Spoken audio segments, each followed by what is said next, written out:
The heat shield from Artemis II is barely cool, but already we're getting a look at NASA's crew for the Artemis III mission. The 4 astronauts will test docking capabilities with 2 commercial landers in low Earth orbit in preparation for a return to the surface of the moon. Our senior correspondent Jonathan Seri is in the pilot's seat. He's at the Johnson Space Center in Houston tonight. Good evening, Jonathan. Hey, John, right now I'm sitting inside a simulator of the cockpit of the Orion spacecraft that the Artemis III crew will be flying. They received several standing ovations from a packed auditorium here at Johnson Space Center as NASA officials named astronaut Randy Bresnik mission commander.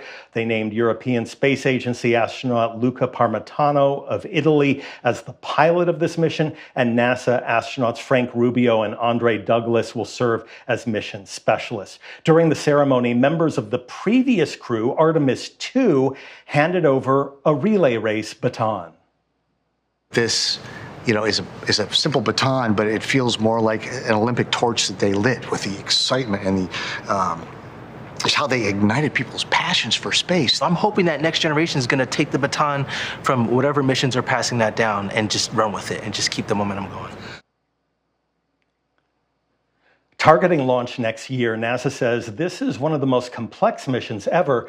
Like Artemis II, you'll see 4 astronauts launch on the SLS rocket and Orion spacecraft, but Artemis III will involve 2 additional launches. That's because the astronauts will be testing Orion's docking capabilities with 2 commercial lunar landers in low Earth orbit. One will be a version of SpaceX's massive Starship. The other lunar lander is being designed by Blue Origin, which plans to send it to space on its New Glenn rocket. Now, this is the same type of rocket that exploded during a ground test last month.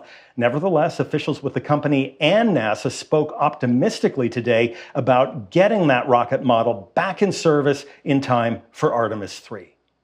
We have a year to get Blue Origin ready. We are not sitting on our hands. We are putting NASA subject matter expertise, the biggest brains in this country, we're putting them out in the field with Blue Origin, with SpaceX, with Axiom on our spacesuits.